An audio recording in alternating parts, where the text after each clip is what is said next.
প্রতিভা ছিল পাহাড়ের মতো, কিন্তু লাইমলাইট কখনো ঠিক মতো আসেনি। আজকে আমরা দেখব তিনজন underrated cricket hero.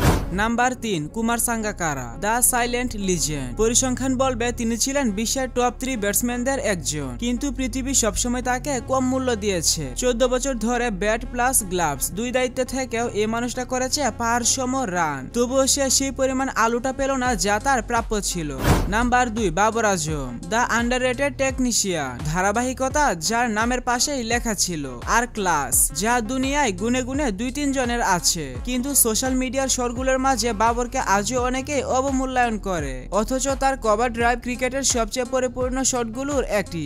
Number 1, Shakib Al Hasan, the ignored king. বিশ্বের নাম্বার 1 অলরাউন্ডার বছরের পর বছর, ব্যাটিং, বোলিং, ফিল্ডিং 3 জায়গাতেই তিনি দানব, কিন্তু আইসিসি অ্যাওয়ার্ড থেকে আন্তর্জাতিক স্বীকৃতি অনেক জায়গাতে তাকে কম গুরুত্ব দেওয়া হয়েছে, অথচ তার মতো 360 অলরাউন্ডার ক্রিকেটে আর দ্বিতীয়টি নেই। এরাই ছিল 3 জন সাইলেন্ট হিরো যারা নিজেদের কাজ করে গেছে কিন্তু প্রাপ্য মূল্যায়ন পায়নি। কমেন্টে লিখে জানান এদের মধ্যে সবচেয়ে আন্ডাররেটেড কে, আর চ্যানেলে নতুন হলে সাবস্ক্রাইব তো মাস্ট।